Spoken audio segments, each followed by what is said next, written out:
চাল ভাজা এবং চাল ধুয়ে পানি ঝরানো ঝামেলা ছাড়াই যদি এমন ঝরঝরে সাদা পোলাও তৈরি করা যায় কতই না ভালো হয়, তাই না?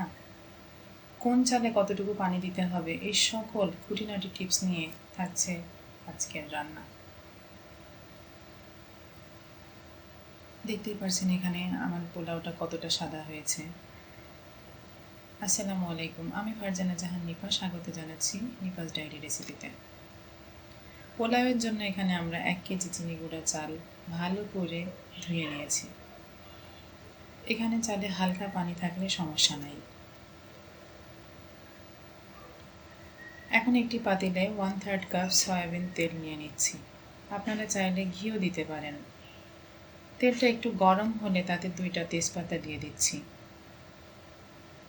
এখন 6টি সাদা এলাচ, 5টি দারুচিনি টুকরা দিয়ে একটু নেড়ে তাতে 1 মুঠ মতো কিশমিশ দিয়ে হালকা ভেজে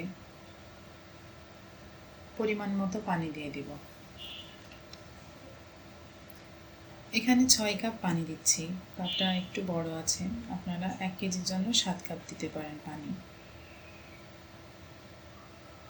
এ পর্যায়ে 1 টেবিল চামচ লবণ দিব, 8-9টি কাঁচামরিচ দিব। সব কিছু ভালোভাবে নেড়ে 3 মিনিট ঢাকা দিয়ে রাখবো। এই সময় গ্যাসের চুলা হাই ফ্লেমে থাকবে। 3 মিনিট পরে ফুটন্ত পানিতে ধুয়ে রাখা চালগুলা দিয়ে দিব। এখন একটি হাতা বা খুন্তি দিয়ে মিশ্রণটিকে নেড়ে ঢাকা দিয়ে রাখবো 10 মিনিট। এ পর্যায়ে প্রথম 5 মিনিট চুলার ফ্লেম হাই রাখতে হবে, পরে 5 মিনিট মিডিয়াম লো করে দিব।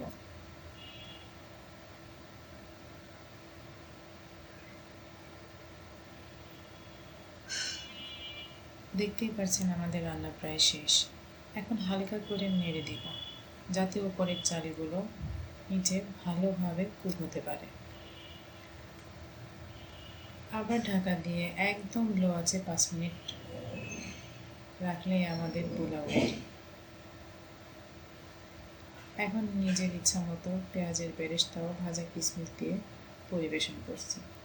এটি আপনি যে কোনো ধরনের মাংসের সাথে পরিবেশন করতে পারেন। ভিডিওটি ভালো লাগলে শেয়ার করে দেবেন। ধন্যবাদ।